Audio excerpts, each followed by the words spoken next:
Hi guys, പുതിയൊരു വീഡിയോയിലേക്ക് എല്ലാവർക്കും സ്വാഗതം. അപ്പോൾ ഇന്നൊരു ഈവനിങ് വ്ളോഗ് പ്ലസ് നമ്മൾ മോൾക്ക് ഉരുക്ക് വെളിച്ചെണ്ണ ഉണ്ടാക്കുന്നുണ്ട് കേട്ടോ. ഉരുക്ക് വെളിച്ചെണ്ണ എന്ന് വെച്ചാൽ തേങ്ങ വെന്തുണ്ടാക്കുന്ന വെളിച്ചെണ്ണ. അപ്പം കുഞ്ഞുങ്ങൾക്ക് അതാട്ടോ ഏറ്റവും ബെസ്റ്റ്. ഒരു വയസ്സ് വരെയെങ്കിലും മിനിമം ഒരു വയസ്സ് വരെയെങ്കിലും ഈ ഉരുക്ക് വെളിച്ചെണ്ണ ഉപയോഗിക്കണം എന്നാണ്. അത് ഞാൻ പറഞ്ഞതല്ല, ഒരിക്കൽ എൻ്റെ കൈക്ക് ഭയങ്കര വേദനയായിരുന്നു ഡെലിവറി കഴിഞ്ഞപ്പോൾ. അപ്പോൾ അത് കാണിക്കാൻ വേണ്ടി ഒരു ആയുർവേദ ഡോക്ടറെ അടുത്ത് പോയപ്പോൾ അങ്ങനെ മോളെ കാര്യം സംസാരിക്കുന്ന കൂട്ടത്തിൽ ഡോക്ടർ ഇങ്ങോട്ട് പറഞ്ഞതാട്ടോ, ഒരു വയസ്സ് വരെയെങ്കിലും മിനിമം ഉരുക്ക് വെളിച്ചെണ്ണ ഉപയോഗിക്കണം മക്കൾക്ക്. അപ്പോൾ നമ്മൾ അത് ഉണ്ടാക്കുന്നുണ്ടെന്ന് അവൾക്ക് കഴിഞ്ഞു പോയി ഉണ്ടാക്കിയത്. അപ്പോൾ ആ ഒരു വീഡിയോ കൂടെ ഇൻക്ലൂഡ് ചെയ്തിട്ടുണ്ട്. ഇതിപ്പോൾ ഞങ്ങൾ ചായ കുടിക്കാൻ പോവാം. സാധാരണ ഇവിടെ ചായ കുടി ചായ കുടി രാത്രിയൊക്കെ ചോറും എല്ലാവരും കൂടി ഇരുന്നിട്ടാട്ടോ കഴിക്കുക. ബാക്കി എല്ലാവരും പണിക്കൊക്കെ പോകണമായതുകൊണ്ട് രാവിലത്തെ ചായ കുടി ഉച്ചത്തെ ചോറുണ്ടല്ലോ, അതിൻ്റെ ഇടയിൽ എന്തെങ്കിലും ചായ കുടിക്കുന്നതൊക്കെ ഓരോരുത്തർ ഓരോ വഴിക്ക് അങ്ങനെ വന്നെടുത്ത് കഴിക്കുക ചെയ്യാറ്. ഇത് നമ്മളെല്ലാവരും കൂടി കഴിക്കുക. വൈകുന്നേരം ചായ കുടിക്കുന്നതും അതുപോലെ രാത്രിയിലുള്ള ചോറുന്നല്ലോ എല്ലാവരും കൂടി ഒരുമിച്ചാട്ടോ കഴിക്കുക. ഇന്നിപ്പോൾ ഏട്ടനും ഏട്ടത്തിയില്ല. ഏട്ടത്തിയുടെ വീട്ടിൽ പോയതാണ്. ഞാനും അച്ഛനും അമ്മയും അല്ലിയേ ഉള്ളൂ കേട്ടോ. അല്ലിയാണെങ്കിൽ ഇപ്പോൾ മുട്ടുത്തി ഇരിക്കാനും അങ്ങോട്ട് വീഴാനൊക്കെ തുടങ്ങിയ കാരണം ആരെങ്കിലും അവളുടെ അടുത്ത് ഇല്ലാണ്ട് പറ്റില്ല. അച്ഛൻ നന്നായിട്ടിട്ട് ഇതാക്കുന്നുണ്ട്. അച്ഛൻ മടിയിലേക്ക് ഇരുത്താൻ നോക്കുന്നുണ്ട്. പക്ഷേ അവൾ എങ്ങനെ നോക്കിയിട്ട് ഇരിക്കുന്നുണ്ട്. ഒക്കെ ഇറങ്ങി അവളേതായ ഇഷ്ടത്തിന് ഇങ്ങനെ നടക്കണം.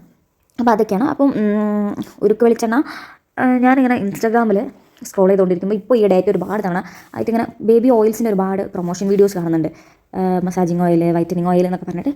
അപ്പോൾ അതിൻ്റെയൊക്കെ ജെന്യൂനിറ്റി എത്രത്തോളം ഉണ്ട് എന്നുള്ളത് ചെക്ക് ചെയ്യാം കേട്ടോ. മേടിക്കുന്നതിന് മുന്നേ നമ്മുടെ മക്കൾക്ക് ഏറ്റവും ബെസ്റ്റ് അല്ലേ കൊടുക്കാൻ ആഗ്രഹിക്കുക. അപ്പോൾ ബെസ്റ്റ് തിരഞ്ഞു പോയി അവസാനം ഏറ്റവും മോശമായ കാര്യം എന്താ ചെയ്യുക, കുട്ടികൾക്ക് തിരഞ്ഞെടുക്കാണ്ടിരിക്കുക. ഈ ബേബി ഓയിലൊക്കെ ഒന്നുകൂടെ നിങ്ങളുടേതായ വഴിക്കൊന്ന് ചിന്തിച്ച് ആലോചിച്ച് അന്വേഷിച്ചൊക്കെ മേടിക്കുക കേട്ടോ. പിന്നെ അതല്ലാന്നുണ്ടെങ്കിൽ ഈ ഉരുക്ക് വെളിച്ചെണ്ണയാണ് ഏറ്റവും ബെസ്റ്റ്. നമ്മളെ വീട്ടിൽ നിന്ന് ഉണ്ടാക്കുന്നതാണ്. പ്രത്യേകിച്ച് ഒരു എന്താ പറയുക, മായവും ഇല്ല, നമുക്ക് ഉറപ്പാണ്. തേങ്ങ എന്ത് നമ്മളെ വീട്ടിലുണ്ടാക്കുന്ന വെളിച്ചെണ്ണ നമുക്ക് ധൈര്യമായിട്ട് മക്കൾക്ക് ഉപയോഗിക്കാം. അപ്പോൾ അതൊക്കെ ഒന്ന് അതിൻ്റെയൊക്കെ ജെന്യൂനിറ്റിയൊക്കെ അന്വേഷിച്ചിട്ട് ഇങ്ങനെ ഓൺലൈൻ വഴി മക്കൾക്കുള്ള ഓയിൽ പർച്ചേസ് ചെയ്യാം കേട്ടോ. ഒരുപാട് ഞാൻ കണ്ടിട്ടുണ്ട് ഇപ്പോൾ ഈ ഇടയായിട്ട്. നല്ലതായിരിക്കും, മോശമാണെന്ന് പറയാൻ ഞാൻ ആരുമല്ല. ഞാൻ ഈ വെളിച്ചെണ്ണ ഉപയോഗിച്ചിട്ടില്ല. ഉപയോഗിച്ച ആൾക്കാർ നല്ല റിവ്യൂസാണ് പറയുന്നത്. അപ്പോൾ റിവ്യൂസ് കേട്ട് ഓടിപ്പോയി മേടിക്കാതെ നമ്മുടെ മക്കൾക്കുള്ളതാണ് എന്നൊക്കെ ചിന്തിച്ചിട്ട് മേടിക്കുക. ഞാൻ എപ്പോഴും കൂടുതൽ അഡ്വൈസ് ചെയ്യുന്നത് ഈ വെളിച്ചെണ്ണ കേട്ടോ. അതുപോലെ മറ്റൊരു സംഭവം കേട്ടോ, ഈ ഓൺലൈനായിട്ട് കാണുന്നത് എന്താണ് ബേബി വൈറ്റനിങ് ഓയിൽ. അപ്പോൾ അത് മേടിക്കുന്ന പാരൻസിൻ്റെ ഒരു മാനസികാവസ്ഥ എന്താണെന്ന് എനിക്കറിയില്ല കേട്ടോ. അതായത് നമുക്ക് എല്ലാവർക്കും അറിയാം എന്താണ് ബേബീസിൻ്റെ കളർ എന്ന് പറയുന്നത് ജനറ്റിക്കാണ്. അതായത് അച്ഛൻ്റെ അമ്മയുടെ കുടുംബം ആ ഒരു ഇതിൽ നിന്ന് അവർക്ക് കിട്ടുന്ന കളർ അവർക്ക് ഉണ്ടാവും. പിന്നെ ജനിച്ച് വരുമ്പോൾ ഉണ്ടാകുന്ന കളറായിരിക്കില്ല പിന്നീട് പോകുന്തോറും. ജനിച്ച് വരുമ്പോൾ നന്നായിട്ട് വെളുത്ത നിറമുള്ള കുട്ടി പിന്നീട് ഇരുണ്ട നിറത്തിലേക്ക് വരും. അല്ലെങ്കിൽ നല്ല ഇരുണ്ട നിറത്തിലുള്ളൊരു കുഞ്ഞ് പിന്നീട് ഒത്തിരി കൂടെ ഒരു വെളുത്ത നിറത്തിലേക്ക് വരും. ഇതൊക്കെ അവരുടെ മെലാനിൻ്റെ പ്രൊഡക്ഷനും ജനറ്റിക് ആയിട്ടുള്ളതും പിന്നെ സൺലൈറ്റ് ആയിട്ടുള്ള കോൺടാക്ട് വരുമ്പോഴുള്ള മാറ്റങ്ങൾ നാച്ചുറലായിട്ട് അവരിൽ സംഭവിക്കേണ്ടതാണ്. അപ്പോൾ ആ മാറ്റങ്ങളെ നല്ല രീതിയിൽ അക്സെപ്റ്റ് ചെയ്യുക. അതിന് നമ്മൾ ഈ വൈറ്റനിങ് ഓയിൽ അതുപോലത്തെ സാധനങ്ങളുടെ ഉപയോഗം അത് ഇത്ര ചെറിയ പ്രായത്തിൽ കുഞ്ഞുങ്ങളിലേക്ക് ഇൻട്രൊഡ്യൂസ് ചെയ്യുക എന്ന് പറയുമ്പോൾ അത് വളരെ മോശമായിട്ടുള്ളൊരു കാര്യമായിട്ട് തോന്നി. സ്വാഭാവികമായിട്ടും ഇത് മേടിക്കുന്നതുകൊണ്ടാണല്ലോ ഓൺലൈൻ ഷോപ്പിൽ ഇത് ഇറങ്ങുന്നത്. അപ്പം ഇന്നും അങ്ങനെയുള്ള ആൾക്കാരുണ്ടെന്ന് അറിയുമ്പോൾ ഭയങ്കരമായിട്ടുള്ളൊരു സങ്കടം. അപ്പോൾ അതുകൂടെ പറയണം തോന്നി.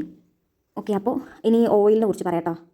അതായത് നമ്മൾ തേങ്ങ എടുത്ത് ഇതിൽ കാണിച്ച പ്രോസസ്സ് തന്നെയാണ്. തേങ്ങ 1, 2, 3 തേങ്ങ എടുത്തത്. 3 തേങ്ങ എടുത്ത് നന്നായിട്ട് പിഴിഞ്ഞ് 1-ാം പാല് 2-ാം പാല് അത്യാവശ്യം അതിൽ പാല് നന്നായിട്ട് വെള്ളം ചേർത്ത് മിക്സിയിൽ അടിച്ച് പേസ്റ്റ് പോലെ ആക്കാണ്ട് ഒരു പീര പോലെ ആക്കിയിട്ട് നന്നായിട്ട് പിഴിഞ്ഞെടുത്തതിന് ശേഷം ആ പാല് 1-ാം പാല് 2-ാം പാല് 3-ാം പാല് വരെയൊക്കെ പോകട്ടോ. അത്യാവശ്യം നല്ല അതിൻ്റെ പാല് മാക്സിമം പിഴിഞ്ഞെടുക്കാമെന്ന് മീൻസ്. അത് കഴിഞ്ഞിട്ട് ആ പാലെടുത്ത് നമ്മളിപ്പോൾ ഇവിടെ ഇരുമ്പ് ചട്ടി ആട്ടോ ഉപയോഗിക്കുക. ഇൻഡാലിയത്തിൻ്റെ ചട്ടിയും യൂസ് ചെയ്യാം. ഏത് ചട്ടി യൂസ് ചെയ്യാൻ തോന്നുന്നത്, നമ്മൾ ഇൻഡാലിയത്തിൻ്റെ ഇരുമ്പിൻ്റെയാണ് ഇപ്പോൾ യൂസ് ചെയ്തുകൊണ്ടിരുന്നത്.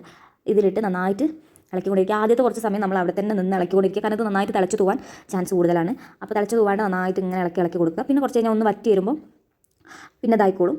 അങ്ങനെ കുറേ നേരത്തെ പ്രോസസ്സ്, കുറച്ച് നേരം ടൈം എടുക്കും. കുറച്ച് ക്ഷമയോട് കൂടി ഇളക്കി അതിൽ എണ്ണ തെളിയാൻ തുടങ്ങും. എണ്ണ തെളിഞ്ഞു തുടങ്ങി കഴിഞ്ഞാൽ അത്യാവശ്യം ഒരു ബ്രൗണിഷ് കളർ ആയി കഴിഞ്ഞാൽ പെട്ടെന്ന് ഇറക്കി വെക്കട്ടെ. ഇല്ലെങ്കിൽ എന്താ വെച്ചാൽ എണ്ണ കരിഞ്ഞു പോകും. കാരണം ഇരുമ്പ് ചീഞ്ചട്ടിക്ക് ആകുമ്പോൾ പ്രത്യേകിച്ച് ഭയങ്കര ചൂട് നിൽക്കുന്നതല്ല. അപ്പോൾ പെട്ടെന്ന് എണ്ണ കരിഞ്ഞു ഏകദേശം ഒരു ബ്രൗൺ ആകുമ്പോൾ പെട്ടെന്ന് ഇറക്കി വെക്കുക. പിന്നെ അതിൽ കിടന്നിട്ട് ആയിക്കോളൂ കേട്ടോ. അപ്പോൾ ഇതാണ് ഇതിൻ്റെ പെർഫെക്റ്റ് ആയിട്ടുള്ള. ഇനി വേഗം ഇറക്കി എണ്ണ നമുക്ക് മാറ്റി വെക്കാം കേട്ടോ. അപ്പോൾ ഇതാണ് കുഞ്ഞുങ്ങൾക്ക് യൂസ് ചെയ്യുന്ന ഉരുക്ക് വെളിച്ചെണ്ണ എന്ന് പറയുന്നത് കേട്ടോ. അത് വളരെ നല്ല സ്മെല്ലാണ് ഇതിന്, ഭയങ്കര സ്മെല്ല്. ഇതിങ്ങോട്ട് ആയി കഴിഞ്ഞാൽ ഇതിൻ്റെ സ്മെല്ലിങ് നന്നായിട്ട് പരക്കും. അപ്പോൾ അത് കഴിഞ്ഞു. പിന്നെ ഞാൻ അല്ലിമുളക്കൊന്ന് മേലൊക്കെ കഴിച്ചു. പിന്നെ നമ്മുടെ ചിക്കൻ കറി ഉണ്ട് കേട്ടോ അതിൻ്റെ കൂടെ. അത് കഴിഞ്ഞു നമ്മൾ ചിക്കൻ കറിയൊക്കെ കൂട്ടി ചോറ് തിന്നു. അപ്പോൾ ഇത്രയൊക്കെ ഉള്ളൂ ഇന്നത്തെ ഈവനിങ് വ്ളോഗ്. പറയാൻ വന്നതല്ല പറഞ്ഞത്, വേറെ എന്തൊക്കെയോ കാര്യങ്ങൾ വന്നുപോയി.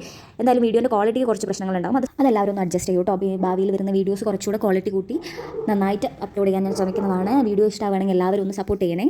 ലൈക്ക് ചെയ്യാൻ ആരും മറക്കരുത്.